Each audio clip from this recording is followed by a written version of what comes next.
একজন অপরিচিত মানুষ সুলাইমান আলাইহিস সালামের সামনে এসে সালাম দেয়, আসসালামু আলাইকুম ইয়া নবিয়াল্লাহ। তিনি বলেন, ওয়া আলাইকুম আসসালাম। কে আপনি? আপনাকে কোনোদিন তো দেখি নাই। কি আপনার পরিচয়? কোথায় আপনার বাড়ি? কেন এসেছেন? অপরিচিত মানুষটায় কয়, নবী গো, আপনি আমাকে চিনবেন না, আমাকে চিনার কথাও না, কারণ এই জগতে যারা আমাকে চিনছে কেউ নাই। যারা একবার দেখে এটাই তার জীবনের শেষ দেখা হয়ে যায়, এজন্য আমাকে কেউ চিনে না, যারা চিনছে কেউ নাই। আমার নাম হলো মালাকুল মউত আজরাইল। আজরাইল আলাইহিস সালাম নাম শুনলেই সবারই ভয় লাগে, ঠিক না? সবারই ভয়, কারণ মালাকুল মউত আজরাইলের ডিউটি একটাই, শুধু জান কবজ করা। কে কোথায় দাঁড়ায় আছে, কার সামনে দাঁড়ানো, মালাকুল মউত আজরাইল এগুলা পরোয়া করেন না। আমি কি ঘরে নাকি ঘরের বাহিরে, আমি কি দোকানে নাকি গাড়িতে, আমি কি সন্তানের কাছে না মানুষের কাছে, কোনো পরোয়া নাই। যখন যার টাইম হয় মালাকুল মউত হাজির। সুলাইমান আলাইহিস সালাম তিনি অবাক হয়ে গেলেন, মালাকুল মউত আজরাইল, ও ভাই আজরাইল কেন এসেছো? কই নবী গো, আমার কাম শুধু একটাই, ডিউটি আমার একটাই, শুধু জান কবজ, আমার আর কোনো ডিউটি নাই, ডিউটি নাই। আপনি প্রস্তুতি গ্রহণ করুন, আপনি এখনই তৈয়ার হয়ে যান, আপনার সময় শেষ গো নবী, আপনার জান কবজের হুকুম চলে এসেছে, আপনি এখনই প্রস্তুতি নেন। আল্লাহর পয়গম্বর সুলাইমান আলাইহিস সালাম তিনি বলতেছেন, ভাই আজরাইল একটু সময় আমাকে দিবানি? ওই যে দেখো আল্লাহর ঘর বাইতুল মুকদ্দাসের নির্মাণ কাজ চলতেছে, জিন্নাতের দ্বারা নির্মাণ কাজ করাইতেছি, এখনো আল্লাহর ঘরের কাম শেষ হয় নাই। যদি আমার ইন্তেকাল হয়ে যায় তাহলে জিন্নাতরা বাকি কাজটা করবে না, কাউকে ওরা ভয় পাবে না, ওদেরকে ভয় দেখায় দেখায় কাজ করাইতে হয়। এ ভাই আজরাইল একটু সময় চাই আল্লাহর ঘরের খাতিরে, আমার ফ্যামিলির জন্য নয়, সন্তানের জন্য নয়। আমি বলি না আমার সন্তানের চেহারাটা এক নজর দেখার সুযোগ দাও, আমি বলি না আমাকে ঘরে যাওয়ার সুযোগ দাও, আমি বলি না আমার কোনো নিজের স্বার্থের জন্য সুযোগ দাও। সুযোগ চেয়েছি শুধু আল্লাহর ঘরের জন্য, আল্লাহর ঘরের কাজ একটু সময় যদি পাই কাজটা শেষ হয়ে যাবে রে আজরাইল, আমাকে একটু সময় দেওয়া যাবে নাকি? মালাকুল মউত আজরাইল তখন বলেন, নবী গো, মাপ চাই গো নবী, কাউকে সময় দেওয়ার কোনো অধিকার আল্লাহ আমি আজরাইলকে দেয় না। সময় যদি নিতে হয় মালিকের কাছে আবদার করেন, মালিকের কাছে আবদার করেন, জায়গা মতো অ্যাপ্লিকেশন করেন, আবেদন করেন। আমার কাছে আবদার করে কোনো লাভ নাই, আমি আপনাকে সময় দিতে পারবো না, সময় দেওয়ার কোনো সুযোগ নাই। ভাইরে মনে রাখবেন, মূসা আলাইহিস সালামের জমানার আগ পর্যন্ত মালাকুল মউত আজরাইল মানুষের সুরত ধরে সেই মানুষের জান নিতেন, সুরত ধরে এসে জান নিতেন। কিন্তু মূসা আলাইহিস সালামের জমানায় ঘটে গেল একটা ব্যতিক্রম ঘটনা। মূসা আলাইহিস সালামের কাছে তিনি এসেছিলেন জান কবজ করার জন্য, মূসা আলাইহিস সালাম তখন বললেন, ভাই আজরাইল, তুমি যে আমার জান কবজ করতে এসেছো, হাত তোমাকে সাহায্য করবে না, আমার পা তোমাকে সাহায্য করবে না, আমার চোখ তোমাকে সাহায্য করবে না, কোনো অঙ্গ তোমাকে সাহায্য করবে না, কেমন করে তুমি আমার জান কবজ করবা? মালাকুল মউত আজরাইল তখন বলেন, আমি আমার মতো করে জান নিয়ে নিব, কেউ সাহায্য করুক আর না করুক, আমি জান কবজ করে নিয়ে যাব। সাথে সাথে মূসা আলাইহিস সালামের গুসা উঠে গেল, তিনি একটা চর বসায় দিলেন মালাকুল মউত আজরাইলকে, এমন একটা চর বসায় দিছেন আজরাইলের এক চোখ কানা হইয়া নিজের হাতে চলে আসছে। তাহলে বোঝা গেলেন মূসা নবী নরম নবী না গরম নবী? খালি গরম নাকি বেশি গরম? এত গরম চুল টুপি ছিদ্র হইয়া দাঁড়ায় যাইত যখন গুসা হতেন। ওনার হাতের মধ্যে কি পরিমাণ জোর, এটা ফেরাউনেও টের পাইছে, ফেরাউনের বংশের এক লোকেও টের পাইছে, শেষমেশ আজরাইলও টের পেয়ে গেছে। আজরাইল চোখ নিয়ে আল্লাহর দরবারে হাজির, ডাক দেয়া বলেন, মালিক, কার দরবারে পাঠাইছো জান কবজ করার জন্য? আমার জানি তো যাওয়ার ফালা ছিল, ঠিক না? আমি কি জান আনবো? আমার জান দেওয়ার পালা ছিল, কোন রকম বাইচা আসছি। আল্লাহ পাক রব্বুল আলামিন কয়, মূসা এমনটা কেন করছো? মূসা আলাইহিস সালাম কয়, আল্লাহ, আমি আজরাইলকে জিজ্ঞেস করলাম, কেউ তো সাহায্য করবে না, হাত পা চোখ কান কিছুই তোমাকে সাহায্য করবে না, কেমনে জান নিবা? তোমার আজরাইলে কয় তার যেভাবে খুশি ইবাই নিব। সে যদি বলতো আমার আল্লাহ যেভাবে চায় সেইভাবে নিব, আমার কোনো আপত্তি ছিল না, ঠিক কি না? তার তো কোনো এখতিয়ার নাই জান কবজ করার, তার তো কোনো শক্তি নাই, তার তো কোনো ক্ষমতা নাই। তাহলে এই কথা কেন বলল? বলার তো কথা ছিল আমার আল্লাহ যেভাবে চায় সেভাবে। রব্বুল আলামিন তখন মালাকুল মউত আজরাইলকে বলতেছে, হে আজরাইল, মূসা যা বলছে ঠিকই তো বলছে। ব্যস্ত তুমি লাগাইছো, ঠিক না? কথাটা এভাবে বলছো কেন? আজরাইল আলাইহিস সালাম কয়, মালিক, বুঝছি আমার ভুল হয়েছে, তবে আমি এই কাম আর করতে রাজি না, আমার ডিউটি পাল্টাও। কেন? আজকে চর খাইছি, আগামীকাল কার বাড়িতে যাব জান কবজ করার জন্য, তার বাবারে সব সন্তানে মিলে আমার দল লাগাই ফেলবো। দরজা লাগাই যদি আটকায় তাহলে বড় বিপদ, কাজটা বেশি ভালো না। আল্লাহ, আমাকে অন্য কোনো ডিউটি দাও, এই ডিউটি তুমি যাকে মন চায় তাকে দাও, আমাকে আর এই ডিউটি তুমি দিও না, এটা বড় বিপজ্জনক ডিউটি। কোথায় কোন জায়গায় আমি আটকা পড়ি এটারও ভয় আছে। রব্বুল আলামিন কয়, আজরাইল, থামো থামো, ডিউটি তোমারই করা লাগবে, তবে সিস্টেম পাল্টাবো। সিস্টেম কিভাবে? আর তোমাকে কেউ দেখবে না, অদৃশ্য অবস্থায় তুমি হাজির হবে, অদৃশ্য অবস্থায় তুমি জান কবজ করে নিয়ে আসবে। আজরাইল আলাইহিস সালাম কয়, মালিক, গালি শুনবে কে? জানটা নেওয়ার পরে আমাকে গালাগালি করে, আজরাইলের আর কোনো কাম নাই। আমার আব্বারে নিয়ে গেল, আমার সন্তানটারে নিয়ে গেল, যা খুশি গালাগালি আমাকে করে। রব্বুল আলামিন তখন কয়, তাহলে এটারও ব্যবস্থা করতেছি, স্বাভাবিকভাবে মৌত হবে না, কোনো না কোনো একটা ওজর দিয়া আমি জান কবজ করায় নিব। কারো জ্বর, মাথা ব্যথা, টাইফয়েড, স্ট্রোক, হার্ট অ্যাটাক, এরকম কোনো অসুবিধার মধ্যে অসুস্থতা দিয়া, কাউকে অ্যাক্সিডেন্টের মধ্যে ফেলাইয়া, কোনো না কোনো একটা সুরতে, কোনো না কোনো একটা উসিলায় তারে অসুস্থ বানায়া আমি আল্লাহ আমার দরবারে নিয়ে আসবো। তুমি শুধু জানটা নিয়ে আসবা। কেউ বলবে না আজরাইল নিয়ে গেছে, কইব কেমনে মরছে, কই গাড়ি অ্যাক্সিডেন্টে মারা গেছে, কেমনে মরছে, স্ট্রোক করে মারা গেছে, আর তোমাকে কেউ দোষারোপ করবে না। আজরাইল আলাইহিস সালাম তখন ডিউটি হাতে নিলেন। ভাইরা বন্ধুরা, সুলাইমান আলাইহিস সালামের জমানায় তিনি তো মানুষের সুরত ধরে জান কবজ করতে এসেছেন। আল্লাহর পয়গম্বর অনুমতি চান, কিন্তু তিনি তো অনুমতি দেন না। আল্লাহর কাছে আপনি সময় চান, আল্লাহর কাছে সময় চাইলেন, ডাক দিয়ে বলেন, মালিক, আমি তোমার ঘরের খাতিরে অল্প কিছু টাইম চাই।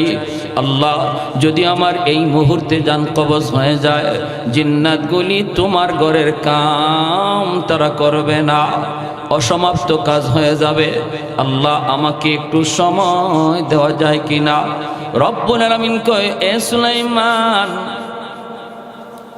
না না, যার যখন টাইম হয়ে যায়, ইযা জাআ আজালুহুম লা ইস্তাখিরুনা সাআতাও ওয়া লা ইস্তাকদিমুন। যার যখন টাইম হয়ে যাবে, বিন্দু পরিমাণ এদিক সেদিক করা হবে না। টাইম হয়ে গেছে, তুমি রেডি হয়ে যাও। সুলাইমান আলাইহিস সালাম কয়, মালিক, তাহলে তোমার ঘরের কাম কেমন করে শেষ হবে? আল্লাহ পাক কয়, সুলাইমান, এই কাজটা কেমন করে শেষ হবে সেটা আমি আল্লাহ দেখতেছি। তোমার রূহ কবজ হয়ে যাবে, যেইভাবে তুমি দাঁড়ায় আছো এইভাবেই তোমার কবজ হয়ে যাবে। দেহটাকে আমি আল্লাহ মাটিতে ফালাবো না, এই দেহটাকে আমি আল্লাহ যেইভাবে লাঠিতে বর দেওয়া আছে এইভাবেই তোমার দেহটা রেখে দিব। জিন্নাতরা মনে করবে তুমি জীবিত, তুমি দেখতেছ, তুমি সব কাজ ফলো করতেছ, চোখগুলাও তোমার খোলা থাকবে, লাঠিতে বর দেওয়াও তোমার টিকে থাকবে। বডিটা আমি পচাবো না, গলাবো না, মাটিতেও ফালাবো না।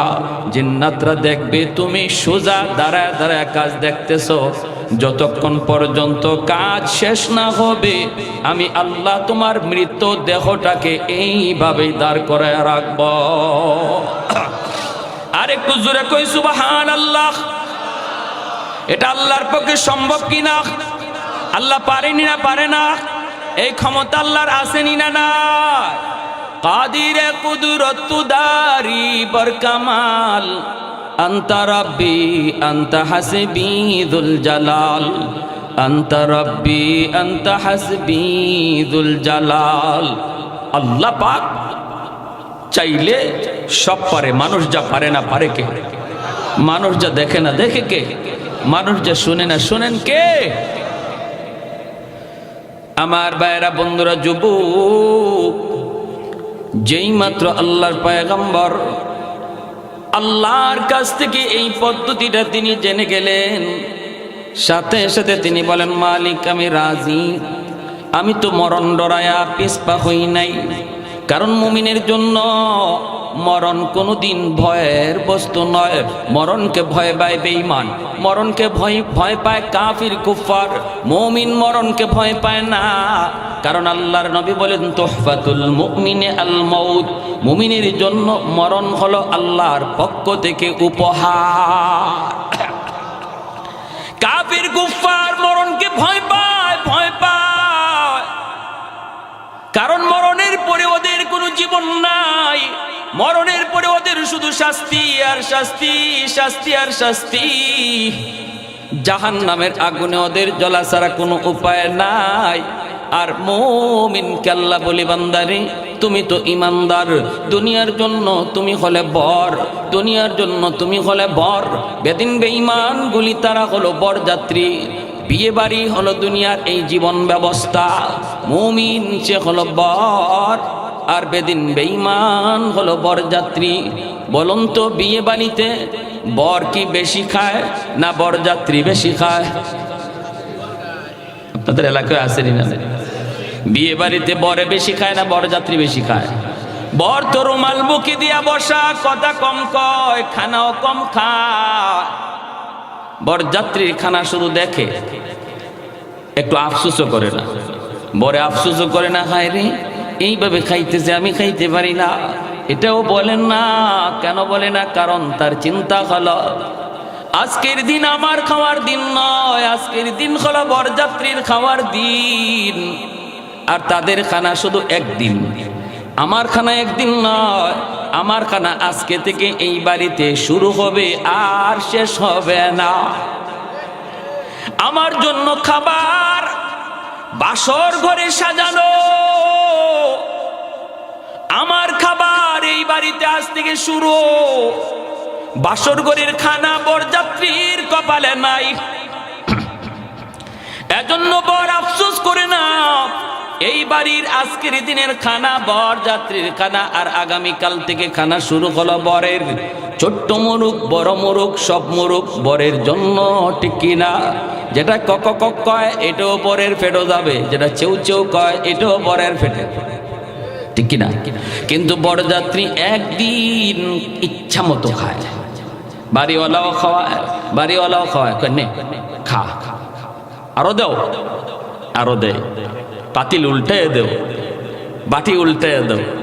আমার বিয়েতে আমার এক দোস্ত গেছিল, অসুবিধা দিতেছে আপনাদের? আমার দোস্ত আমারে কয় কি, কয় দোস্ত তোমার বিয়েতে গেলাম, আমারে চামচ দিয়া গোশত দেয়। তো আমি বললাম তো চামচ দিয়েই তো সবাই গোশত দেয়, দুধ মিয়া আমি কি সেই রকম দোস্ত নাকি? হ্যাঁ, আমি বললাম তো তারপরে দিলাম ইচ্ছা মতো একটা ধমক। চিনো আমারে? আপনি কি? কই যে রুমাল মুখে দিয়ে বসা, তোমার কি হয়? কয় দুলাভাই। কয় তোমার দুলাভাই ক্লোজ ফ্রেন্ড, এক বিছানায় ঘুমাইছি সারা জীবন, একই ক্লাসে পড়ছি, এইরকম বন্ধু আমি, আর তুমি আমার চামচ দিয়ে ঘুষ দাও না? চামচ সরাও, বাটি ঢাইলা দাও। বুঝে আসছে? মানে বল, গোশতের বল ঢাইলা দাও। আমি বললাম দোস্ত দিছে? কয় না দোস্ত, কল লগে লগে দেরি নাই, একদম বল ঢাইলেই দিছে। খাইছ? জনমের খাওয়া খাইছি। আমারে কয় দোস্ত মাঝে মাঝে আমি তোমার দিকে চাইয়া হাসি, তুমি আমি কি খানাটা খাইতেছি আর তুমি এখনো রুমাল দিয়ে বসা, তোমার সামনে কিছু দেই না। মাঝে মাঝে আমার মনে হয়েছে কি আজকে মনে হয় তুমি আমাকে উসিলায় খাইতে আইছো। আমি বাহ ভালো দিক, তোমাকে উসিলায় আমি খাইতে আইছি। কই এমনই তো মনে হইল, যা খানা দিতেছে খালি আমাদেরকেই দেয়, তোমার দিকে যাই না। আমি কইলাম যদি আমি রাগ কইরা এই বিয়ের আসর থেকে বিয়া না করে চলে যাইতাম, তখন তোমার বাটি দিয়ে ঘুষ খাওয়াইতো নি? কি করেন আপনারা? হঠাৎ করে মেয়ের বাবা আসছে, মেয়ের চাচা আসছে, আইসা দেখে বর নাই। কি ব্যাপার? বরযাত্রীরা ধুম খাইতেছে। কিরে বর কই? বর দিয়ে কি করবেন আপনি? বরযাত্রীরা কয় বর দিয়ে কি করবেন, আমাকে দেখেন না? ও গেছি গা রাগ কইরা, ও নাকি বিয়ে করবে না। বলুন তো এমন কোন মেয়ের বাপ আছে যে এই সময় বরযাত্রী আদর করে খাওয়াবে? কইব ঝাড়ুটা কই আছে তাড়াতাড়ি লোক, ঠিক কিনা? কইব ঝাড়ু কই আছে লোক। তো আমি বললাম দোস্ত যদি আমি রাগ করে যাইতাম তাহলে দেখতাম তোমার বাটি ডাইল্লা আর পাতিল ডাইল্লা কেমনে খাওয়ায়। তো আল্লাহ রাব্বুল আলামিন বলে এ মুমিন ঈমান ওয়ালারা, এই দুনিয়া হলো একটা বিয়া বাড়ি, আর এই বিয়া বাড়িতে সমস্ত বেদিন বেঈমান কাফির কুফফার যা আছে সব বরযাত্রী, আর তোমরা হলে বর। বিয়ে বাড়িতে বর যেমন খায় না, টার্গেট তার সামনের খানা, এই দুনিয়া নামক বিয়ে বাড়িতে মুমিন তোমরাও কম খাও, আর বেদিন বেঈমান কাফির কুফফার এদের খানা একদিন, বিয়া যেদিন এই দিন। এজন্য ওরা যা চাইতেছে আমি আল্লাহ ওদেরকে তাই দিতেছি, ঠিক না? ওরা যা চাইতেছে তাই দিচ্ছি। কি চাও নাও, কেমনে ঘুরতে চাও নাও, কেমনে উঠতে চাও নাও, বিল্ডিং কেমনে বানাইতে চাও নাও। দুনিয়ার যা চাওয়া সব আল্লাহ যেন বেঈমানরা দিয়ে দিছে। কেন? কারণ এদের এই চাওয়া পাওয়া মাত্র কয়দিন? জোরে কোন? একদিন। আর ইমানদারকে বলেন তোমরা একটু কম খাও, তোমাদের খানা বাসর ঘরে মানে জান্নাতে। জোরে কোন সুবহানাল্লাহ। তোমাদের খানা জান্নাতে, তোমাদের খানা শুরু হবে আর শেষ নাই। বেঈমানের খানা মাত্র একদিন। দুনিয়া যেদিন আছে, যতদিন আছে এতদিন, আখিরাতের তুলনায় একদিনও না।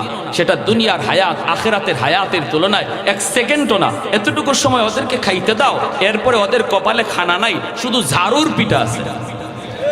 আর তোমাদের খানা শুরু হবে আর শেষ নয়, আজীবন চলবে। তার নাম হলো জান্নাত। জোরে কোন সুবহানাল্লাহ, আরো জোরে কোন সুবহানাল্লাহ। এজন্য আমার ভাইরা বন্ধুরা, আল্লাহ পাক রব্বুল আলামিন মুমিনদেরকে বলতেছেন তোমরা হলে বট, বেদিন বেঈমান হলো বরযাত্রী, ওরা যা চাইতেছে আমি আল্লাহ ওদেরকে তাই দিচ্ছি, এদের দিকে তাকায় তোমরা লোভ করবা না। তোমাদের আসল খানা হলো জান্নাত, আসল খানা হলো জান্নাত রে, আসল খানা আমি আল্লাহ সাজায় রাখছি জান্নাত। সুলাইমান আলাইহিস সালাম তিনি বারবার বলতেছেন মালিক আমি তো এই দুনিয়াতে থাকতে চাইতেছি নিজের জন্য নয়, নিজের ফ্যামিলির জন্য নয়, নিজের পরিবারের জন্য নয়, আল্লাহ আমি তো চাই তোমার সাথে সাক্ষাৎ, তোমার সাথে সাক্ষাৎ। এরপরও একটু সময় চাইলাম শুধু তোমার ঘরের খাতিরে। আল্লাহ তোমার ঘর বাইতুল মুকাদ্দাসের নির্মাণ কাজ আর মাত্র 1 ভাগ বাকি, এই 1 ভাগ কাজ যদি সমাধা হয়ে যায় তাহলে আর কোনো আমার টেনশন নাই। তুমি যখন কাজের জিম্মাদারি নিয়েছো তাহলে আমি সুলাইমানের মরতেও এখন কোনো অসুবিধা না। আরেকটু জোরে সুবহানাল্লাহ। আল্লাহ পাক রব্বুল আলামিন সুলাইমান আলাইহিস সালামকে ওইভাবে লাঠিতে দাঁড় করায়া তিনি রাখলেন রে যুবক, জান কবজ হয়ে গেল। আল্লাহর পয়গম্বর দাঁড়ায় আছেন, চোখটা দিয়ে তিনি তাকায় আছেন, বডিটা এইভাবেই দাঁড়ানো। বলুন তো তিনি জীবিত নাকি মৃত? মৃত। ওই অবস্থায় জিন্নাতগুলি তাকায় তাকায় দেখতেছে নবী তাকায় রইছেন, এমন ভাবে তাকায় রইছেন পলক ফিরায় না।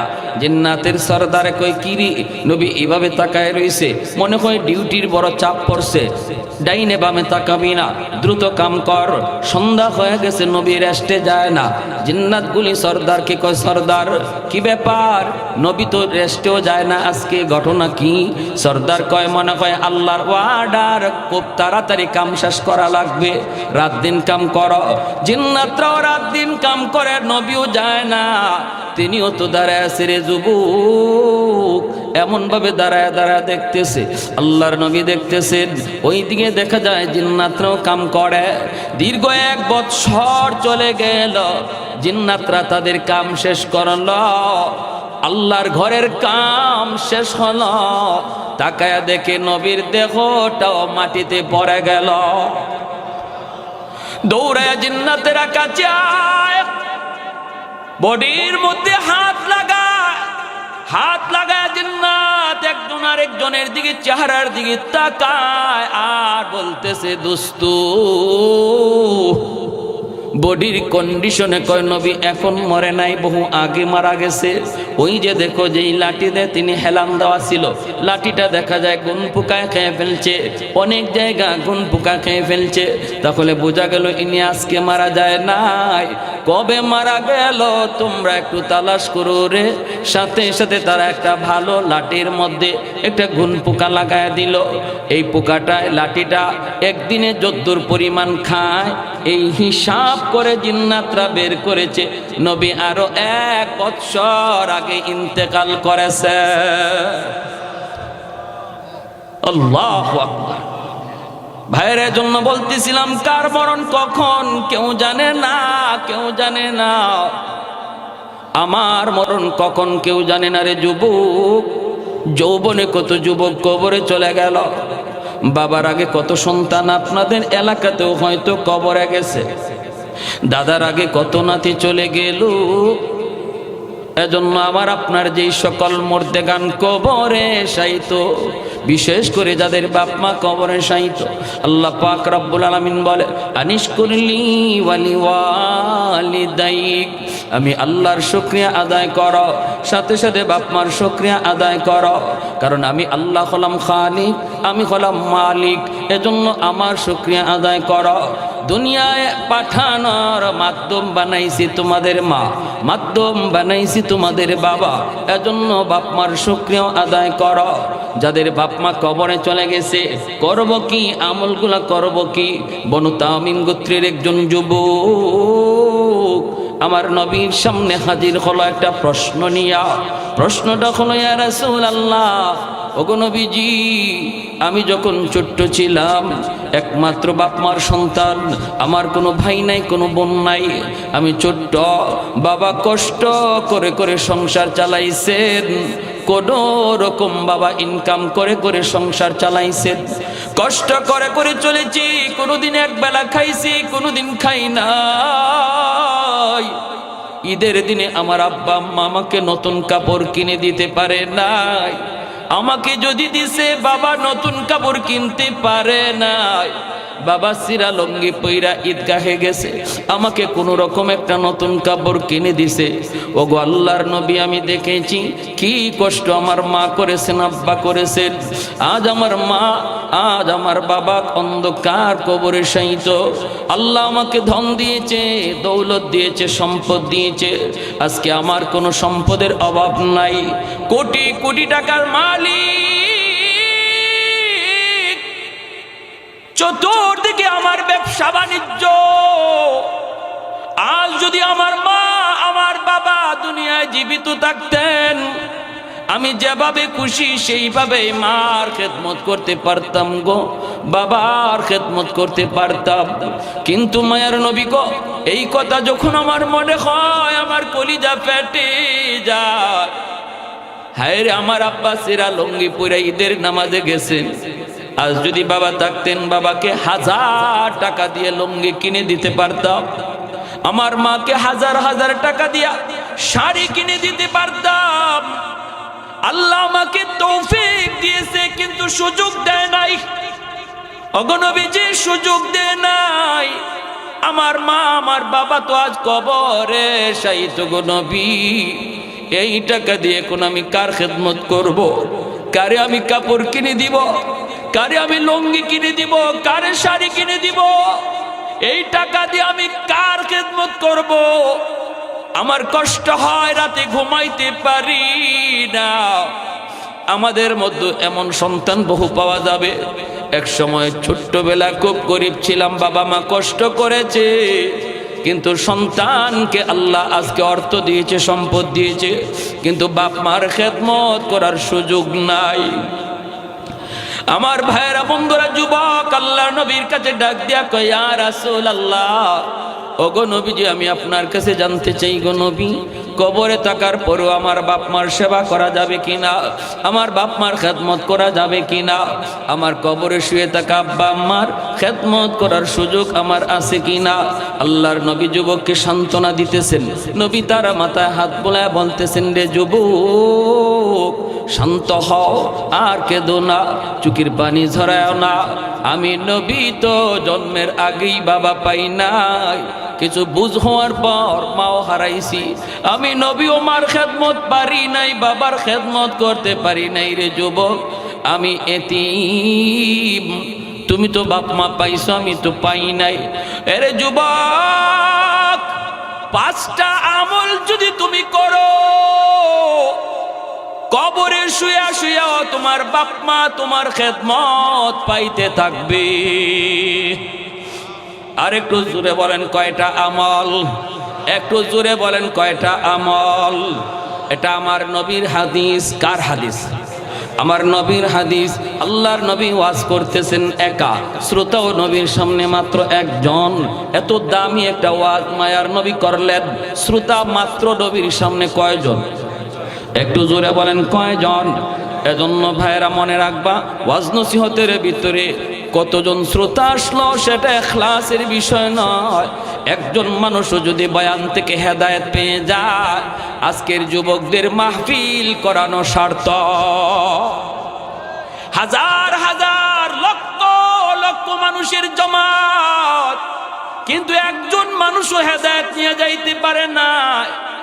শুধু রং ঢং দেখা সময় কাটায় গেল, কোনো লাভ নাই, লাভ নাই। অল্প মানুষের ভিতরে যদি একজন মানুষও দিল থেকে কথাগুলো নিয়ে বাড়ির দিকে রওনা দেয় আর আমলের নিয়ত করে সে উঠে মাহফিলে বইসে যদি এক ফোঁটা চোখের পানি ফালায় আল্লাহর কাছে তওবার নিয়ত করে, এই মাহফিলে আমাদের আশাটাও সার্থক, আপনাদের বসাটাও সার্থক, মাহফিল কমিটির মাহফিল করানো সার্থক।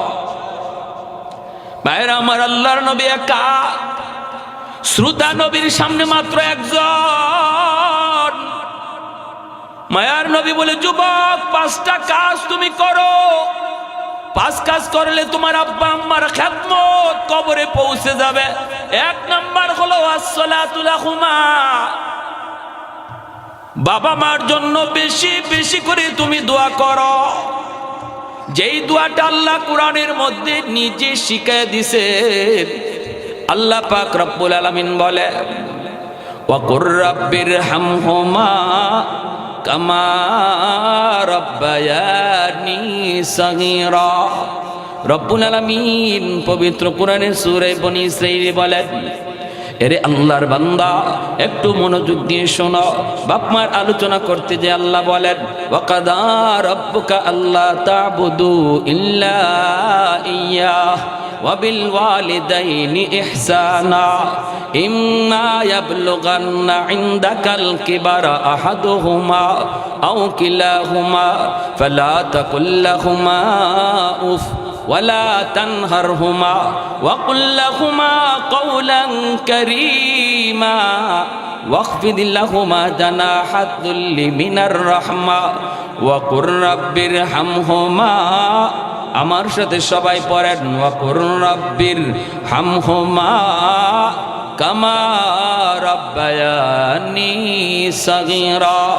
রব্বুল আলামিন কয়, তোমরা যারা বাপ মার সব ব্যাপারে আমি আল্লাহর কাছে দোয়া করতে চাও, বাপ মার জন্য তোমরা যারা দোয়া করতে চাও আমি আল্লাহর কাছে কেমনে দোয়া করবা আমি শিখায়া দেই, আমি আল্লাহ শিখায়া দেই। বাপ মার ব্যাপারে কেমন করে দোয়া করবা বলুন তো দেখি। আল্লাহ যদি দোয়া নিজে শিখায়া দেয় তাহলে বোঝা গেল এই দোয়া কবুল হবে, 100% গ্যারান্টি আছে, ঠিক না? ফ্যাক্টরির মালিক, আপনি ফ্যাক্টরিতে চাকরি নিতে গেলেন, শয়ে শয়ে যুবক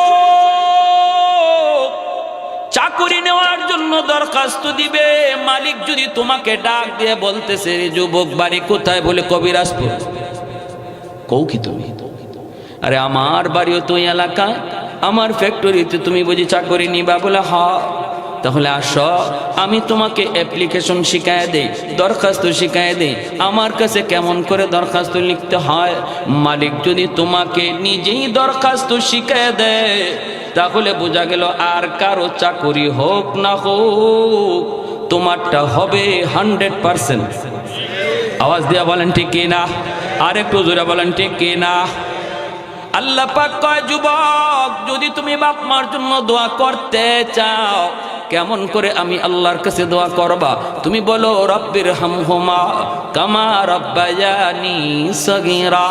আল্লাহ, আমার আব্বা আম্মা শিশুকালে আমাকে যেই রকম আদর করেছেন, যেই রকম মায়া করেছেন, আল্লাহ তুমি আমার আব্বা আম্মারে কবরে ওই রকম আদর কইরো, মায়া কইরো। সুবহানাল্লাহ কইতেন না? দেখেন কি দোয়াটা আল্লাহ শিখাইছে। আল্লাহ কয়, বান্দা শিশুকালে তোমার মা তোমার বাবা কি পরিমাণ মায়া তোমারে করছে তুমি জানো না, আমি আল্লাহ জানি। শিশুকালে তোমার মা তোমার বাবা কি পরিমাণ দরদ ভালোবাসা তোমারে দিছে রে বান্দা, তুমি বুঝো নাই, তুমি তখন দেখলো, এখন ইয়াদ নাই। আমি আল্লাহর সব কিছু ইয়াদ আছে। এজন্য আমার কাছে যখন দোয়া চাইবা তখন বলবা, আল্লাহ আমার আব্বা আম্মা শিশুকালে আমাকে যেই রকম মায়া করছেন, যেই রকম আদর দিছেন, আজকে কবরে আমার আব্বা আম্মারে তুমি ওই রকম মায়া কইরো। কারণ শিশুকালে কি পরিমাণ আদর, শিশুকালে কি পরিমাণ আদর, কি পরিমাণ মায়া, কি পরিমাণ মহাব্বত। একজন মা, ভাইরে, বিশ্ব মা দিবস পত্রিকার ভিতরে একটা বাস্তব ঘটনা আমি পড়েছি। একজন যুবক তার জীবনের কাহিনী লিখছে। যুবক বলতেছে আমার মা আমাকে কোনো রকম কষ্ট করে করে লেখাপড়া করাইলেন। জন্মের কিছুদিন পরে আমার আব্বা মারা গেলেন। এরপরে আমার মাকে বাপ মা নানা নানি নিয়ে যাওয়ার জন্য বারবার চেষ্টা করেছেন, কিন্তু মা যায় না। মা কই, না গো বাবা, অন্যত্র আমি বিয়ে বসবো না। আল্লাহ আমাকে একটা মানিক দিয়েছে, আমি আমার মানিকের চেহারা দেখে জীবন যৌবন কাটায় দেব, আমি আর কোথাও যাব না। স্বামীর সংসার ছেড়ে, স্বামীর বাড়ি ছেড়ে আমি আর কোনো কোথাও যাব না। ও দুনিয়ার মানুষ, আমার মা আমাকে লইয়া স্বপ্ন দেইখা জীবন যৌবন কাটায় দিল। প্রাইমারি স্কুলে আমি লেখাপড়ায় ভর্তি হলাম। আমি একটু যখন বুঝি তখন দেখি আমার মার একটা চোখ নাই, বিশাল একটা গর্ত, একটা চোখ নাই। দেখলে বড় ভয় লাগে, বিশ্রী লাগে। মা আমাকে স্কুলে দেখতে আসে। আমার সহপাঠীরা কয়, তোর আম্মারে স্কুলে আসতে নিষেধ করবি, কারণ চেহারার দিকে তাকাইলে ভয় লাগে, ভয় লাগে। মাকে বললাম, মা তুমি স্কুলে যাইও না। কিন্তু মায় কই, বাজান রে, ও বাজান, সারাটা দিন যদি তোমাকে না দেখে আমি মা থাকতে পারি না। এই দুই জমিনে আমার আর কেউ নাই, আর কেউ নাই, একমাত্র আমার কলিজার টুকরা ধন, আর জমিনে কেউ নাই আপন বলতে রে বাবা। সারাদিনে একবার না দেখলে আমার কলিজা ছানছান করে, এজন্য তোমাকে দেখতে আসি। স্কুল জমানায় মা দেখতে যায়, হাই স্কুলে ছেলে ভর্তি হয়েছে তাও মা দেখতে যায়। ছেলে নিষেধ করে মা নিষেধ মানে না। কলেজে গেলেও সেখানেও ছেলেকে মা দেখতে যায়। এই ছেলে বলে আমি ঢাকা ইউনিভার্সিটিতে ভর্তি হলাম। আমার মা মানুষের বাড়িতে কাম করে করে, কখনো আমার নানা নানির কাছ থেকে ধার এনে এনে, মামা মামির কাছ থেকে ধার এনে এনে, আত্মীয় স্বজনের কাছ থেকে ভিক্ষা করে করে আমার লেখাপড়া করায়, লেখাপড়া করায়। আমি ইউনিভার্সিটিতে ভর্তি হলাম, আর লেখাপড়ার খরচ মার দেওয়া লাগে না। আমি তো এখন টিউশনি করি, নিজের লেখাপড়ার খরচ নিজেই জুগাইতে পারি। ইউনিভার্সিটির লেখাপড়া শেষ, একটা সুন্দরী মেয়ের সাথে আমার পরিচয় হলো।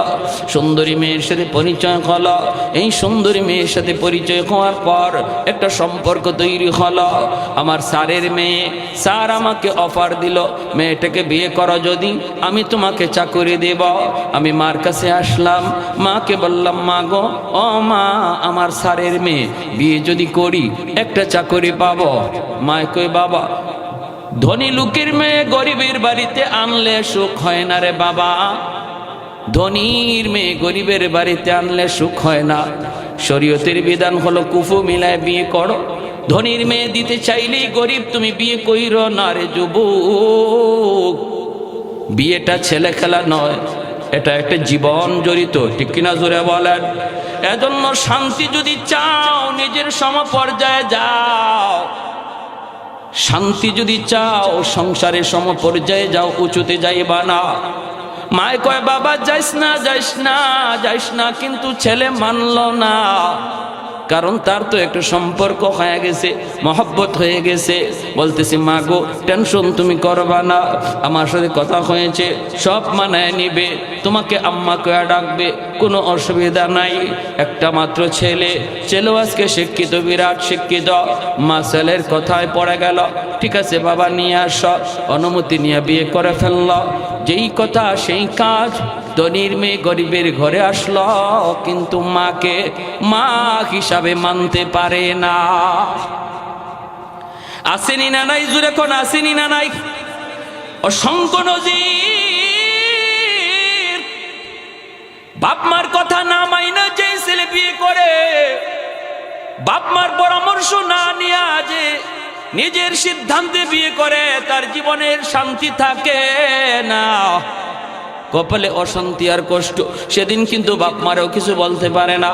বাপ মা কয়, তুই তো নিজেই পছন্দ করে বিয়ে করেছ, সারা জীবনের জন্য যন্ত্রণা শুরু হয়। এজন্য বলি রে যুবক, বিয়েটা একটা ছেলে খেলা নয়, এটা একটা বিশাল একটা জীবন জড়িত। বাপ মার পরামর্শ ছাড়া আগায়ও না, বাপ মারে না লয়া কোথাও যাইও না। ভাইরা বন্ধুরা, যেই কাজ সেই, যেই কথা সেই কাজ হয়ে গেল। মাকে মা হিসাবে মানতে পারে না। ছেলে অফিস থেকে যখন বাড়িতে ফিরলে পরেই তো দেখা যায় মার বিরুদ্ধে নালিশ দেয়, মার বিরুদ্ধে নালিশ দেয়, মার বিরুদ্ধে নালিশ দেয়। এক পর্যায়ে বউকে নিয়ে আসে, মাকে গ্রামে ফালাইয়া শহরে চলে গেল। মা, যেই মা ছেলেকে ফালাইয়া বাপ মার কাছে যায় না, এই ছেলে মাকে ফালাইয়া শহরে চলে গেল। এমন হয়নি না? হয় না? বাপ মা সন্তান বলতে পারে না, কিন্তু সন্তান বাপ মা ভুলে যায়। একদিন বুঝে আসবে রে যুবক, আজ বাপ মার সাথে তোমার যে আচরণ হবে, আগামীকাল তোমার সন্তান তোমার সাথে এই আচরণ করবে। এটা আল্লাহর নবীর হাদিস। নবী বলেছেন সমস্ত গুনার শাস্তি আল্লাহ পরকালের ময়দানে দিবে, কিন্তু একটা গুনার শাস্তি আল্লাহ দুনিয়াতে নগদ দেয়। উকুকুল ওয়ালিদাইন ফাইন্নাহু ইউআজ্জালু লিসাহিবিহি ক্বাবলাল মামাত। নবী বলেন সেই গুনাহটা হলো যেই সন্তান বাপ মারে কষ্ট দেয়, বাপ মার অবাধ্য হয়, বাপ মার অবাধ্য হয়, বাপ মার কলিজায় যে আঘাত দেয়, আল্লাহর নবী রহমতের নবী বলেন এই গুনাহটা এমন এক সঙ্গীন কবিরা গুনাহ, এটা আল্লাহ বরদাস্ত করতে পারে না। কারণ আল্লাহ পাক বাপ মার স্থান আল্লাহ তার পরেই রেখেছেন। যত জায়গায় আল্লাহ তার হকের কথা বলেছেন সেখানেই বাপ মার হকের কথা বলেছেন। পবিত্র কোরআনের সূরাতুল লুকমানের আয়াত আমি তেলাওয়াত করেছি, আনিশকুরলি ওয়ালি ওয়ালিদাই। আল্লাহ বলে আমি আল্লাহর শুকরিয়া আদায় করো, সাথে সাথে কয়ে বাপ মার শুকরিয়া আদায় করো। পবিত্র কোরআনের সূরা বনী ইসরাঈল আল্লাহ বলে ওয়াকাদা রাব্বুকা আল্লা তা'বুদু ইল্লা ইয়্যা ওয়া বিল ওয়ালিদাইনি ইহসানা। একমাত্র গোলামি চলবে আমি আল্লাহর। এরপরে আল্লাহ কয় বাপ মার সাথে ভালো আচরণ করো। প্রতিটা জায়গার মধ্যে আল্লাহ পাক তার হুকুমের পর বাপ মার কথাটাকে আল্লাহ এনেছেন রে যুবক। এজন্য যেই ছেলে বাপ মার সাথে বেয়াদবি করে আল্লাহ এটা বরদাস্ত করতে পারে না, এর শাস্তি হাসরের মাঠে পরকালে তো হবেই, কিন্তু দুনিয়াতে আল্লাহর নগদ দিয়া দেয়। মৃত্যুর আগে আগে এই শাস্তিটা আল্লাহ দুনিয়াতে নগদ দেয়। তার কপালেও তার এমন শাস্তি থাকে, তার সন্তানও তারে আরো ডবল কষ্ট দেয়। আওয়াজ দিয়া কোন ঠিক কি না? হবেই তো, এমন হবেই তো, কারণ এটা তো আল্লাহর আদেশ, এটা আল্লাহর সিস্টেম। এজন্য ওই যুবক মাকে গ্রামে ফেলে যখন শহরে চলে যায়, মাস যায় বছর যায়, যুবক বাড়িতে আসে না, মার খবর নেয় না।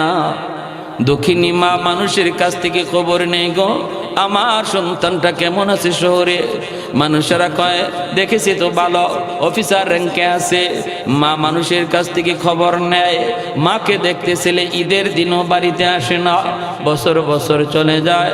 মা অসুস্থ হয়ে গেল, একটা পর্যায়ে মা আর ধৈর্য ধরতে পারে না, মানুষের কাছ থেকে ঠিকানা নিয়া লাঠিতে বর দিয়া যুবক বলতেছে মা আমার দরজার সামনে চলে এসেছে শহরে।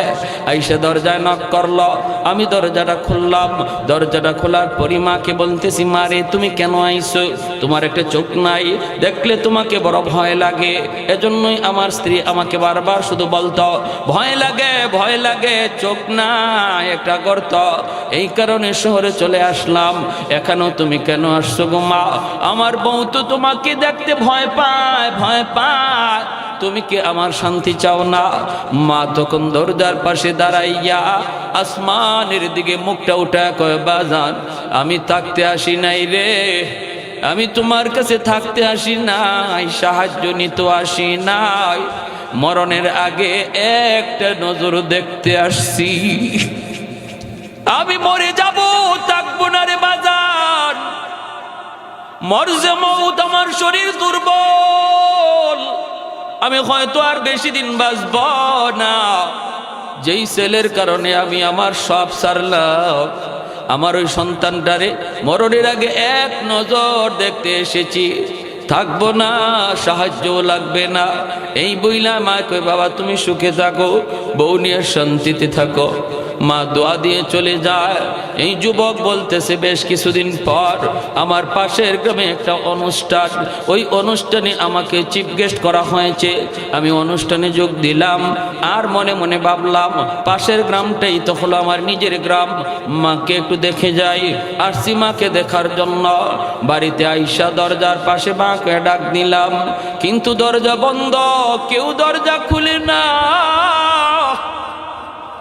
কেউ দরজা খুলে না।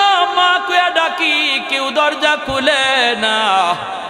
হঠাৎ করে একজন মহিলা দরজাটা খুলল। দরজাটা খুলতে আমি কই আমার মা কই? ওই মহিলা কই বাবা তুমি বুঝি এই বাড়ির সাহেব? বলে হ। মা কোথায়?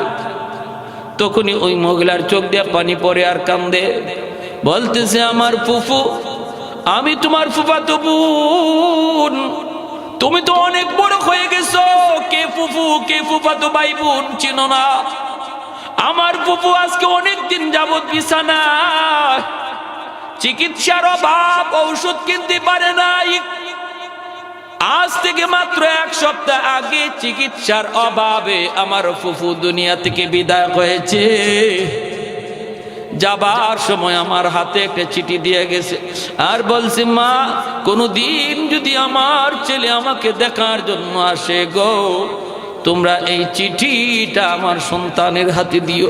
এই যে নেন আপনার মায়ের হাতের চিঠি। যুবক বলতেছে, আমি চিঠিটা হাতে নিলাম, চিঠিটা হাতে নিয়ে লিখা দেখি মায় লিখতেছে, বাজান রে জানি না কোন দিন মার খোঁজ নিতে আসবা, বাবা মরণের আগে একটা কথা তোমারে জানায় গেলাম, জীবিত অবস্থায় কোনোদিন মা তোমাকে বলি নাই, আর তুমিও জানতে চাও নাই, এজন্য আমি বলি নাই। আজকে মৃত্যুর আগে বলে গেলাম, মার একটা চোখ নাই বিদায় তুমি ভয় পাইতা, একটা চোখ নাই বিদায় তুমি গ্রাম ছেড়ে বৌনিয়া শহরে চলে গেলা, কিন্তু একদিনও মারে জিগাও নাই, মাগো তোমার চোখটা কি হলো, চোখটা কোথায় গেল, একদিনও তুমি জিগাও নাই। আজকে চিঠির মাধ্যমে জানায় গেলাম, রে বাবা 10 বছর বয়সে তোমার টাইফয়েড জ্বর হয়েছিল, ডাক্তারের কাছে ভর্তি করেছিলাম, ডাক্তার বলেছে জ্বরের কারণে তোমার একটা চোখ নষ্ট হয়ে গেছে, এই জায়গায় যদি আরেকটা চোখ বসানো না হয় তাহলে তোমার দুটো চোখ নষ্ট হয়ে যাবে। আমি ডাক্তারকে বলেছিলাম, ডাক্তার আমি মার একটা চোখ নয়, আমার দুটো চোখ প্রয়োজনে নিয়ে যাও, তবু আমার সন্তানের চোখ বাঁচাও। ওই দিন মার চোখটা উঠাইয়া তোমার চোখে লাগানো হয়েছে। আর একটু জোরে কোন সুবহানাল্লাহ। ভাইরা আমার জন্য বলতেছিলাম, আল্লাহ নবী রহমতের নবীও বলতেছে, যুবক যখনই বাপ মার কথা ইয়াদ হবে রে, তখনই তুমি এই দোয়াটা বেশি বেশি পড়বা, রব্বির হামহুমা কামা রব্বায়ানি সগীরা। আমরাও পড়ব ইনশাআল্লাহ, নামাজের বাহিরে যেখানেই থেকে সেখানে এই দোয়াটা পড়ব, নামাজের পরেও পড়া যায়, হাঁটতে গেলেও পড়া যায়, এক জায়গায় বসে আছি তখনও পড়া যায়, সর্ব অবস্থায় এই দোয়াটা বাপ মার জন্য পড়ব। শিখাইয়া দিছেন কে? আর একটু জোরে বলেন কে? কুমিল্লা এলাকার একটা বাস্তব ঘটনা দেখেন, বাপ মা কি করে, কি দরদ বাপ মা। একটা ছেলে, বাবা রিক্সা চালায়া চালায়া ছেলের লেখাপড়া করাইছে। এই ছেলে ঢাকাতে ভার্সিটিতে ভর্তি হয়েছে। এরকম ভাবে সুন্দরী এক মেয়ের সাথে পরিচয় হওয়ার পর ভালো এক ব্যাংকের ম্যানেজার চাকরি পাইয়া গুলশানে বাসা নিয়ে থাকে। এইদিকে গ্রামের বাড়িতে বাবা কুমিল্লা শহরে রিক্সা চালায়। শহরের রং তামাশার ভিতরে পইরা গ্রামের কথা ভুলে গেছে। কত বড় নিমক হারাম বুঝেন। মা বাবা দুজন অসুস্থ, এরপরও বাবা রিক্সা চালায় শহর। একদিন মা বাবারে পাঠাইছে, যাও গো একটু ছেলেরে দেখে আসো। ছেলে তো আসে না, তুমি অন্তত যায় দেখে আসো। বাস্তব ঘটনাগুলো বলতেছি, কোরআন হাদিসের ঘটনা তো অনেক শুনছি, বাস্তব ঘটনাগুলি শুনরে যুবক। কারণ এখনো যাদের মা দুনিয়া আছে, বাবা দুনিয়া আছে, একটু কদর করো, একটু বুঝো। আল্লাহ পাক রব্বুল আলামিন এই বাপ মার কদর করার ভিতরে আল্লাহ তোমার জিন্দেগির সুখ রাখছে, ঠিক কিনা? আল্লাহ তোমার হায়াতের ভিতরে বরকত, রিজিকের ভিতরে বরকত, তোমার লেখাপড়ার মধ্যে বরকত, সন্তানগুলিকে মানুষের মতো সন্তান আল্লাহ বানাবে যদি বাপ মার তোমার পিছনে দোয়া থাকে। বাপ মা হলো তোমার জীবনের পাওয়ার হাউস। পাওয়ার হাউস থেকে যদি লাইন অকে থাকে তাহলেই তো লাইট জ্বলবে, ফ্যান ঘুরবে। পাওয়ার হাউস থেকে লাইন যদি কাটা থাকে, ফ্যান লাগানো থাকলেও ফ্যান ঘুরবে না, লাইট জ্বালানো থাকলেও লাইট জ্বলবে না। আমার আপনার জীবনের ভিতরে এমন কিছু লাইট জ্বালানো আছে, ফ্যানও লাগানো আছে। এই জীবনের লাইট যদি জ্বালাইতে হয়, বাপ মা হলো তোমার জীবনের পাওয়ার হাউস। ওখান থেকে তুমি লাইন যদি ওকে রাখো, জীবনের বাতি আল্লাহ জ্বালায় দিবে। এখনো পর্যন্ত দুনিয়ার জীবনে এমন কোন মানুষ উঁচু হতে পারে নাই, বড় হতে পারে নাই, যাদের পিছনে বাপ মার দোয়া নাই, এমন কোন লোক আজও পর্যন্ত দুনিয়াতে ফেমাস হতে পারে নাই, বড় হতে পারে নাই। রে যুবক, যদি তুমি উপরে উঠতে চাও, পিছনে বাপ মার দোয়া অবশ্যই লাগবে, ঠিক কিনা? ব্যবসায় তুমি সফলতা চাও, চাকরিতে তুমি প্রমোশন চাও, লেখাপড়ায় তুমি ভালো রেজাল্ট চাও, বাপ মার দোয়া লাগবে, বাপ মার পিছনে দোয়া থাকা লাগবে। ওই যুবক সে তো অফিসার হয়েছে ঠিক, কিন্তু এইদিকে মা, এইদিকে বাবা কষ্ট করে। মায় কই, স্বামী রে স্বামী গো, একটু যাও শহরে যায় একটু সন্তানকে দেখে আসো।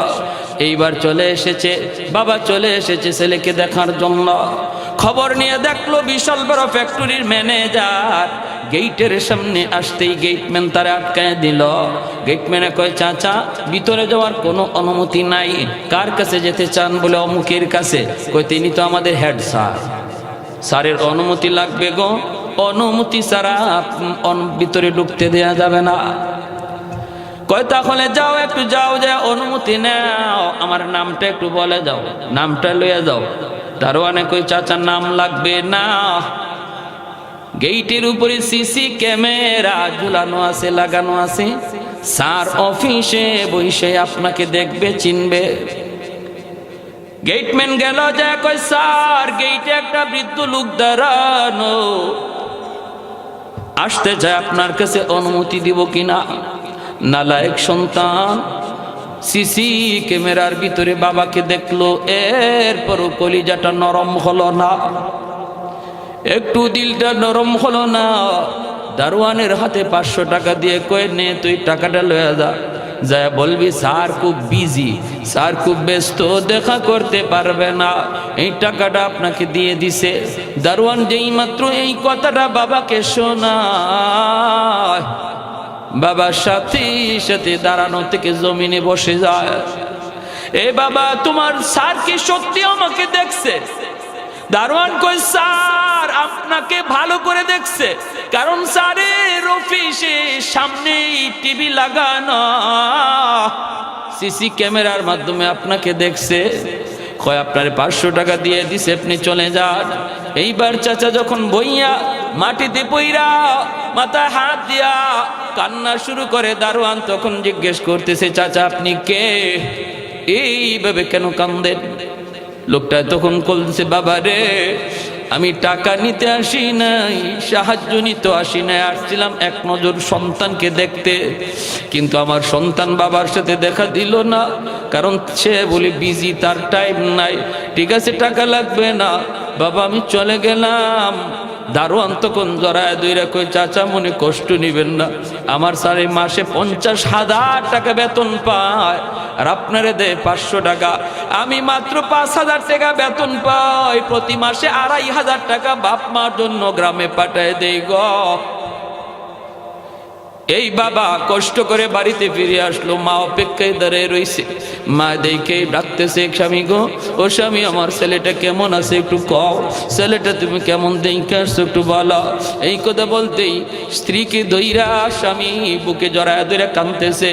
কই, বিবি গো, তোমার ছেলের কথা বইলা লাভ নাই, ছেলে বিজি, তোমার ছেলে মস্ত বড় অফিসার, ছেলে মস্ত বড় অফিসার, রিক্সাওয়ালা বাবার সাথে দেখা করার টাইম নাই। মা দাঁড়ানো থেকে বসে পড়লো, মা হাওমা করে কাঁদতে লাগলো। এই যে মা অসুস্থ হলো, আর বিছানা থেকে উঠে নাই। এই ছেলে তখন গুলশান বনানীতে থাকে। জুম্মা, রমজান মাস, জুম্মার দিন, জুম্মার নামাজ পড়ার জন্য গুলশান আজাদ মসজিদে আসছে। এখনো গুলশান আজাদ মসজিদে যাত্রাবাড়ি হযরত তিনি নামাজ পড়ান। মাহমুদুল হাসান সাহেব দামাত বারকাতুহু, ইনি ওই দিন জুম্মার নামাজ পড়াইতেছেন, আর বিষয়টা ছিল বাপ মার হক। ওই যুবক ওই কথাগুলি, আল্লাহর ওলির কথাগুলি শুনলো, শোনা মাত্রই তার কলিজার মধ্যে ভয় ঢুকে গেল। হায় রে, আমি কি করলাম? আমি আমার মার সাথে বাবার সাথে কি আচরণ করলাম। সাথে সাথে যুবকের পরিবর্তন হয়ে গেল। ওই যুবক এই জুম্মার নামাজ পড়ে আর বাসায় গেল না। রমজান মাস দ্রুত চলে গেল বাজারে গিয়া বাবার জন্য শাড়ি লঙ্গি কিনল, মার জন্য শাড়ি কিনল, ফলমূল কিনা ইফতারি লইয়া সে কুমিল্লা শহরের দিকে রওনা দিয়া দিল। স্ত্রীকেও জানালো না। ওই সময় কুমিল্লা শহরে যাইতে 2টা নদী পার হওয়া লাগতো, 2টা ফেরি পার হওয়া লাগতো। এই 2 ফেরি পার হয়ে যাইতে যাইতে একদম তারাবির টাইম হয়ে গেছে। শহরের ভিতরে ঢুইকা দেখে একদম জনশূন্য শহর, মানুষ বলতে কেউ নাই, রিক্সা টিক্সা কিছুই নাই। গ্রামে যাবে কেমন করে, মানুষকে জিজ্ঞেস করে ভাই একটা রিক্সা পাওয়া যাবে কিনা। অমুক গ্রামে যাব, মানুষেরা কয় এখন কোনো রিক্সা পাবেন না, সারাদিন ডিউটি করেছে রিক্সাওয়ালারা, তারা বিপইরা তারা ঘুমায় পড়ছে, কাউকে এখন পাবেন না, পায়ে হেঁটে যাওয়া লাগবে। এমনি হঠাৎ করে একজন মানুষ ডাক দিয়া কয়, এ যুবক, একজন বৃদ্ধ মানুষকে তুমি পাইতে পারো রে? আমি দেখেছি রাতের বেলাও সে টিপ মারে, রাতের বেলাও সে রিক্সা চালায়, তার টাকার খুব প্রয়োজন। আমি জানি বাড়িতে তার স্ত্রী অসুস্থ, বিছানায়, প্রতিদিন ঔষধ কিনা নিতে হয়। এজন্য বৃদ্ধ মানুষটা দিনেও রিক্সা চালায়, রাতেও রিক্সা চালায়। মনে হয় তুমি তারে পাইতে পারো। যুবক কয় কোথায় গেলে পাবো? কয় সে কোনো মেসে থাকে না, সে টাকা পয়সা খরচ করতে পারে না। ওই যে দেখতেছো একটা দোকান, ওই দোকানের বারান্দার মধ্যেই বসে বসে রাত কাটায় দেয়। শীতের বাতাস, কনকনে বাতাস, শরীর কাঁপে, এরপরেও কোথাও থাকার জায়গা নেয় না। রিক্সাটা পাশে তৈয়া বারান্দায় বসে বসে রাত কাটায়। মনে হয় তুমি তার কাছে গেলে সে যাবে। যুবক চলে আসছে, আইসা দেখে ঠিকই একটা বুড়া মানুষ শীতের ভিতরে কাঁপতেছে, রুমাল দিয়া মুখটা এইভাবে, মাফলার দিয়ে মুখটা ঢাকা, আর ওইভাবে মুখটা ডাইকা বইসে রইছে। যুবক যাইয়ে ডাক দিয়ে কই, চাচা অমুক গ্রামে যাইবেননি? যেই মাত্র এই আওয়াজটা দিছে, বাবা ছেলের কণ্ঠ চিনে ফেলেছে, বাবা ছেলের কণ্ঠ চিনে ফেলেছে। কারণ কোন বাপ মার কাছে সন্তানের কণ্ঠ হাজারো কণ্ঠের ভিতরে, আওয়াজের ভিতরে বাপ মা সন্তানের আওয়াজ বুঝতে পারে। যেই মাত্র ছেলে কই, চাচা যাবেন নি? বাবা মাফলারটা খুলে নাই, মুখটা নিচের দিকে দিয়েই কই, বাবা যাব যাব। ছেলে তখন কই, ভাড়া কত দেওয়া লাগবে? বাবা তখন মাথাটা নিচের দিকে দিয়ে কই, বাবা জীবনে কত ভাড়াই তো মানুষের কাছ থেকে নিলাম গো, আজ আমি তোমার কাছ থেকে ভাড়া নিব না।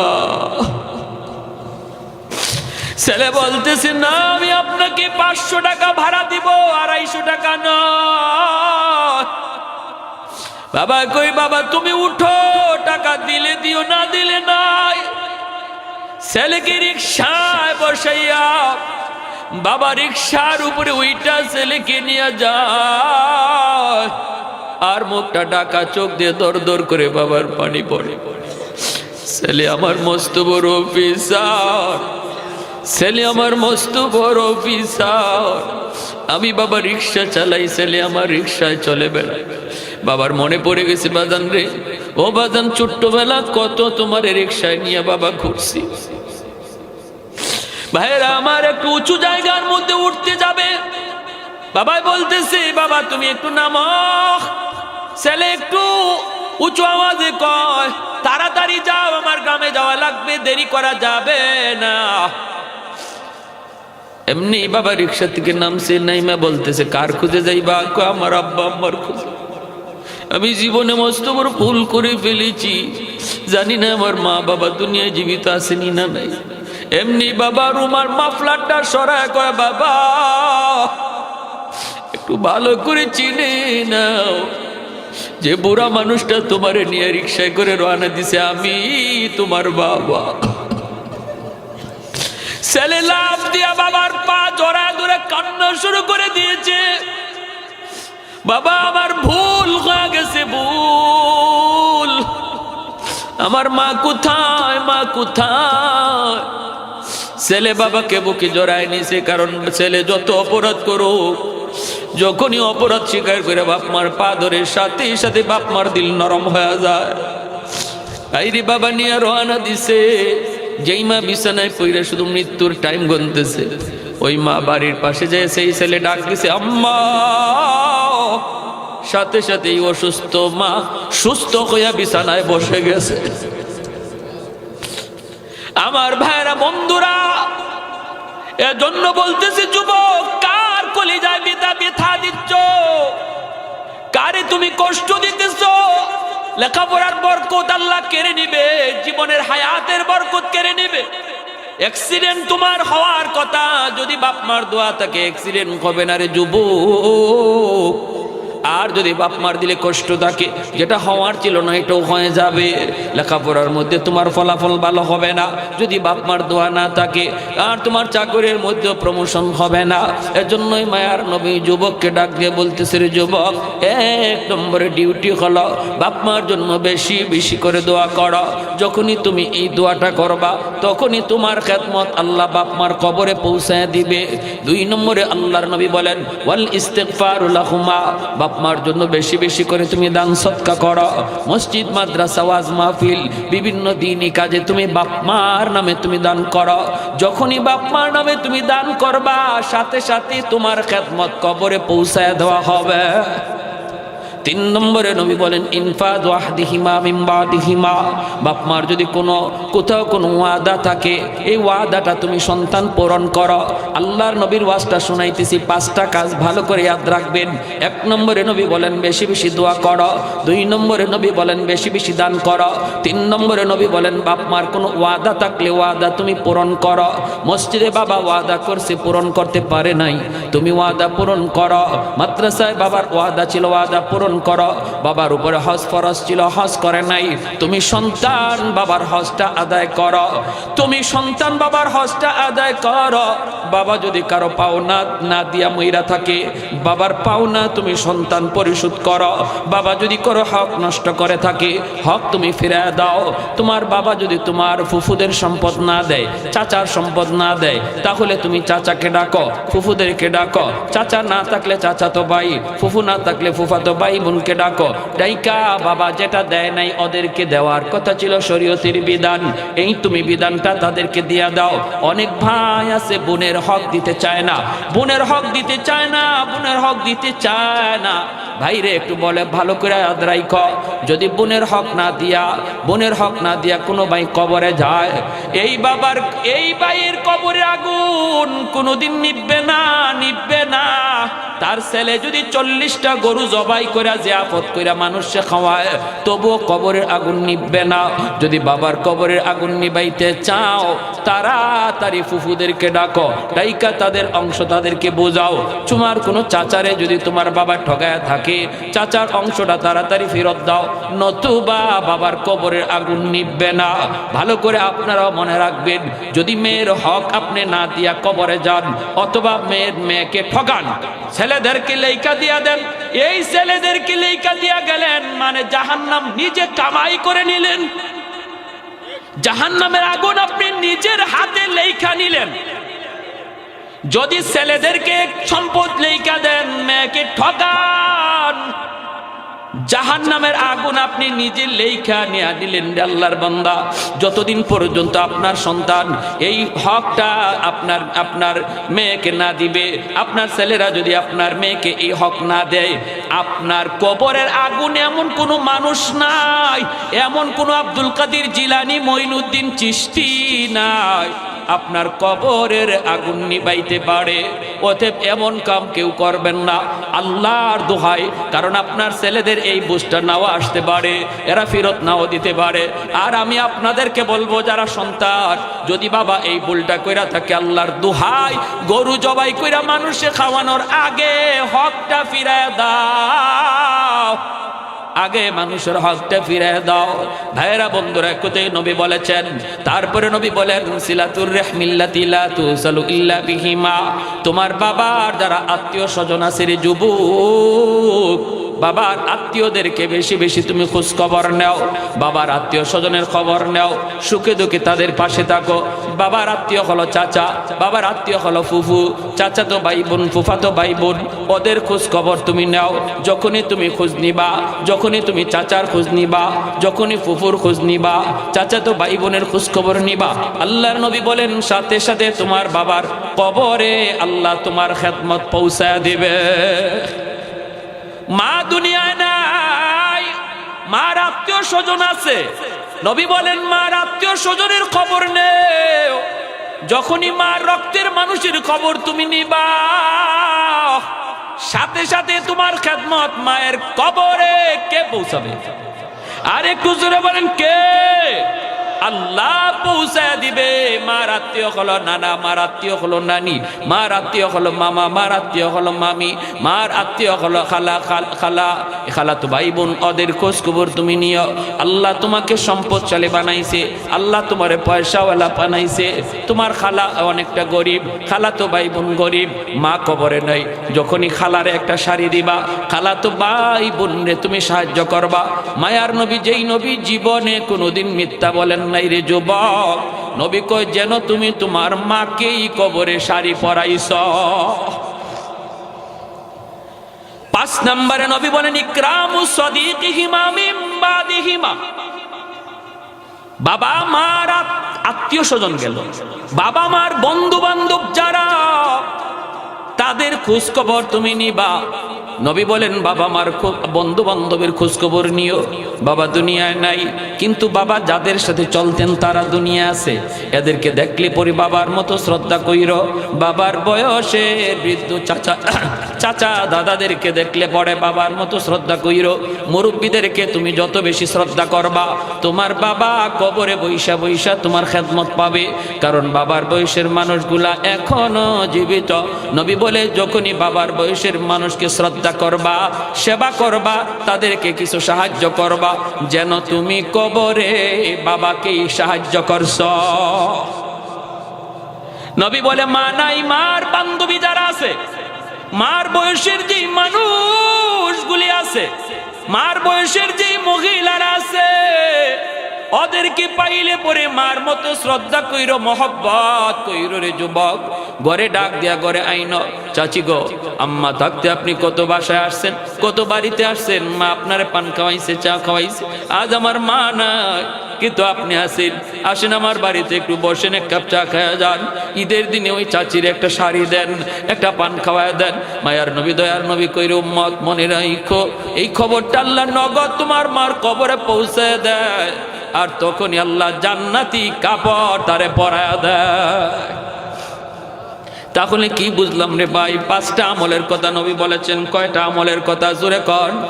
5টা আমলের কথা বলেছেন। বেশি বেশি দোয়া করা।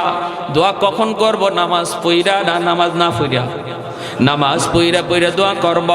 এরপরে নবী বলেন আরেকটা আমল, জুম্মার দিন কেউ বাপ মার কবর জিয়ারত করতে বলবা না।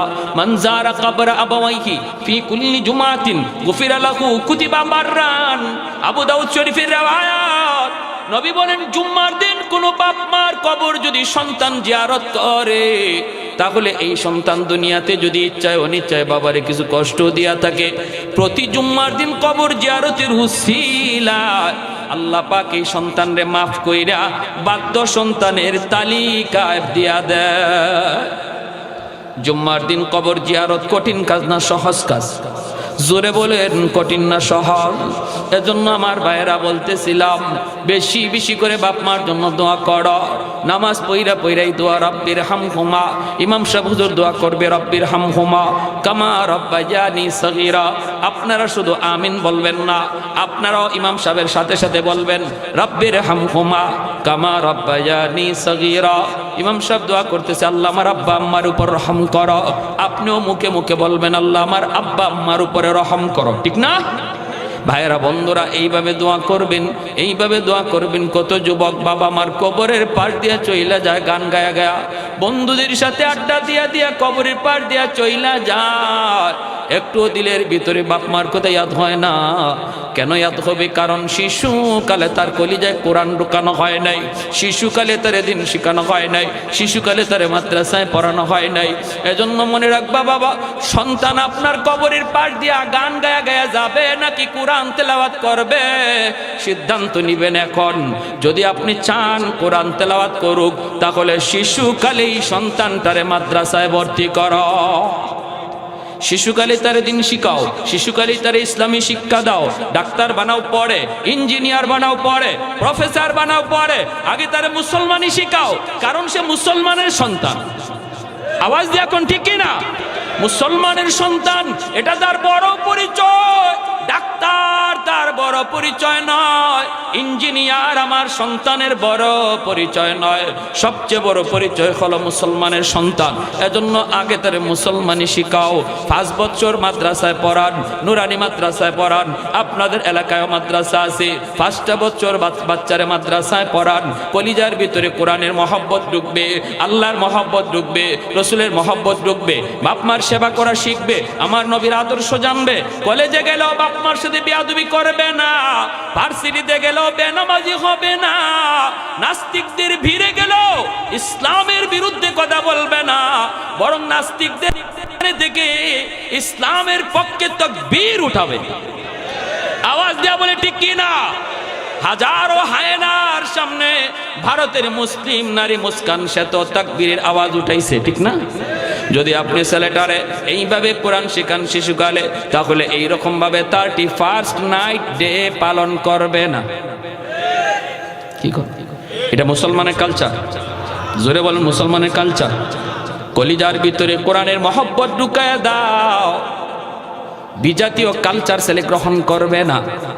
মান তাশাব্বাহা, আল্লাহর নবী বলে, যে যার সুরত ধরলো ফাহুয়া মিনহুম, সে তার সাথে হাসরের মাঠে উঠবে।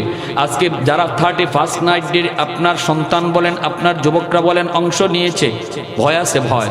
মুসলমান যদি বিজাতীয় কালচারকে গ্রহণ করে, আল্লাহ পাক রব্বুল আলামিন এই দলই তারে হাসরের মাঠে উঠাবে। মদিনা শরীফে একটা ঘটনা ঘটছিল এমন, হজের মৌসুম, লাশ রাখা হয়েছে কবরে, কবর খোদা হয়েছে কোনো কারণে, দেখা যায় কবরের মধ্যে মানুষটার লাশ নাই, পুরুষ মানুষ রাখা হয়েছে, হয়ে গেছে মহিলা। অবাক হয়ে গেছে। থানবী রহমাতুল্লাহি আলাইহির কিতাবের মধ্যে আনছেন, মক্কা শরীফ থেকে এই মানুষগুলা দেখতে গেছে। ফ্রান্সের একটা মানুষ এই লাশটা দেখে, মহিলা দেখে চিনে ফেলেছে। এই মানুষটা কয়, এই মহিলার বাড়ি তো ফ্রান্সে, আমি তার রাইকে আসছি, সে নতুন মুসলমান হয়েছে, মাত্র নতুন মুসলমান হয়েছে, আমি তারে কোরআন পড়া শিখাইছি, সে তো আমার ছাত্রী, কবে মরলো আর তার লাশ এখনো আসলে কেমন করে? এলাকার মানুষেরা কয়, আমরা তো এখানে একজন পুরুষ মানুষ রাখছি, লাশ গেল কোথায়? চলে গেল সে ফ্রান্সে, চলে গেল ওই মহিলার ঠিকানায়। যাই জিজ্ঞেস করি, এলাকার মানুষেরা কয়, তার বাপ মা কয়, মেয়েটা কয়েকদিন আগে মারা গেছে, কবর খুঁজো। কবর খুঁজা দেখে মেয়ের লাশ ফ্রান্সে নাই, মেয়ের লাশটা চলে আসছে মদিনায়। আর মদিনায় যে পুরুষের লাশ রাখা হয়েছে, এই লাশটা চলে গেছে ফ্রান্সে। অবাক কাণ্ড, অবাক কাণ্ড। ঘটনা কি? ঘটনা কি? এই মহিলা আফসোস করতো, কোরআন পড়তো আর আফসোস করতো, আল্লাহ আমার চিরনিদ্রায় শয়ন যদি মদিনায় হইতো, আমার নবী যেখানে শুয়ে আছেন এখানে যদি আমি শুয়ে থাকতাম গ। এই ছিল তার বারবার দোয়া, আল্লাহ দোয়া কবুল করেছে। আর ওই পুরুষ মানুষটা মদিনার মানুষ, তার ব্যাপারে স্ত্রীকে জিজ্ঞেস করা হয়েছে, আপনার স্বামীর কি এমন কি বদামল? বলতেছে, কোনো বদামল মনে পড়ে না, সে তো নামাজি ছিল, কিন্তু একটা আমল মনে পড়ে, এই যে পুরুষ মানুষ স্বামী স্ত্রী মিলন করার পর যে গোসল করা হয়, এটাকে সে অপছন্দ করত। সে বলতো, খ্রিস্টানদের সিস্টেমটা ভালো, খ্রিস্টানদের সিস্টেমটা ভালো, এই গোসল টোসল লাগে না, এই ঝামেলা লাগে না, ইসলাম ধর্মের এই নিয়মটা এটা আমার কাছে ভালো লাগে না, খ্রিস্টানদের সিস্টেমটা ভালো লাগে। এই কথাটা শুধু বলছে। আর এই কথার উপরে আল্লাহ নারাজ হইয়া তার কবর, তার লাশটারে আল্লাহ খ্রিস্টানদের দেশে পাঠিয়ে দিছে, খ্রিস্টানদের দেশে পাঠিয়ে দিছে। কি জবাব দিব যুবক? আজকে কি জবাব দিব আমরা আমাদের সন্তানের ব্যাপারে আল্লাহর কাছে? কি জবাব দেব? একটা খ্রিস্টানদের কৃষ্টি কালচার এমন ভাবে কালকে উদযাপন হয়েছে ঢাকা শহরে, কান রাখার মতো ছিল না। বাচ্চাগুলি লাফায় লাফায় উঠছে, ঘুমন্ত বাচ্চা। মুসলমানের এই দুর্দিন মুসলমানদের কপালে এত দুর্গতি আসার কারণ একটাই, আমরা আজকে আমাদের আদর্শ ভুলে গেছি, খ্রিস্টানদের আদর্শ আমদানি করেছি। আজকে আমি আমার নিজের পরিচয় ভুলে গেছি। বাঘ, সে নিজেরে ভাবতেছে সে ছাগল। বাঘের বাচ্চা নিজেরে ভাবতেছে ছাগলের বাচ্চা, এজন্য ছাগলেও তারে গুতা দেয়। যদি একবার বুঝতো যে আমি বাঘের বাচ্চা, ছাগলের বাচ্চা, গুতা দেওয়ার সুযোগ নাই, একটা হুঙ্কার দিলেই ভয়ে পালাইতো। আওয়াজ দিয়ে এখন ঠিক কিনা? এজন্য আল্লাহর দোহাই, যদি মুসলমানের সন্তান নিজের সন্তানরে বানাইতে চান, আপনাদের অনুরোধ করে বলবো, শিশুকালে বাচ্চারে মাদ্রাসায় পড়ান। আগে মুসলমানই শিখান, আগে মুসলমানই শিখান। মাদ্রাসার 5 বছর নুরানি বিভাগে স্কুলের অঙ্ক ইংরেজির সিলেবাস ঢুকানো আছে। স্কুলে ক্লাস 5 পর্যন্ত যে সিলেবাস, এই সিলেবাস মাদ্রাসায় এখন ঢুকানো হয়েছে, উলামায়ে কেরাম ঢুকাইছে। শুধু আপনাদের কথা চিন্তা করে যেন গোটা মুসলিম উম্মার সন্তানের লেখাপড়ার শুরু মাদ্রাসা দেওয়া হয়, যেন আল্লাহর কোরআনের শিক্ষা দেওয়া হয়, ইসলামী শিক্ষার দ্বারা যেন তার জীবনে লেখাপড়া শুরু হয়। এজন্যই, কারণ 5 পর্যন্ত মাদ্রাসায় পড়ার পর যদি আপনি চান যে ছেলেকে মাদ্রাসায় পড়াবেন না, ডাক্তার বানাবেন, ইঞ্জিনিয়ার বানাবেন, আপত্তি নাই, আমরা নিষেধ করি না। এদেশে ডাক্তারের প্রয়োজন, ইঞ্জিনিয়ারের প্রয়োজন, প্রফেসরের প্রয়োজন, বানান, অসুবিধা নাই। কিন্তু 5 বছর মাদ্রাসায় পড়ানোর দ্বারা তারে মুসলমানের বাচ্চা বানানো হয়, সে মুসলমানই শিখে। এই ছেলে বাপ মার সাথে জিন্দিগিতে বেয়াদবি করবে না, কারণ শিশুকালে বাচ্চাদের দিল দেমাগে যা শিখানো হয় এটা পাথরে খুদাই করে লিখে দেওয়া হয়। এটা কাদামাটির মতো, যা লিখতে মন চায় লিখা যায়, মাটি যখন শক্ত হয়ে যায় তখন আর লিখতে মন চাইলেও লিখা যায় না। শিশুদের দিল দেমাগ কাদামাটির মতো, শিশুকালে যা শিখানো হবে, দেখানো হবে, চোখ নামক ভিডিও রেকর্ডারে জমা থাকবে, কান নামক অডিও রেকর্ডারে জমা থাকবে। এই ছেলে যেখানে যাবে সেখানে এই বাজাবে যা শিশুকালে সে রেকর্ড করেছে। পারবো না ইনশাআল্লাহ? কাদের কাদের এই নিয়ত আছে, আমার সন্তানকে মাদ্রাসা দিয়ে তার লেখাপড়া শুরু করাবো ইনশাআল্লাহ। আল্লাহ আমাদের প্রত্যেকের হাতকে তুমি কবুল করো, জোরে বলি আমিন। আর যে যুবকরা এত সুন্দর আয়োজন করলো, আপনারা নারাজ না খুশি? কারা কারা খুশি হাত উঠে একটু দেখান তো। মারহাবা। আল্লাহ তুমি প্রতিটা হাতকে কবুল করো। প্রতি বছর হবে, আমরা সবাই চাই তো ইনশাআল্লাহ। এই যুবকরা চলে যাবে, আবার এক যুবক, নতুন যুবক চলে আসবে, জায়গা দখল করে নেবে। আজীবন যেন এই কোরআনের মাহফিল চালু থাকে। আল্লাহ কবুল করেন, সবাই বলি আমিন।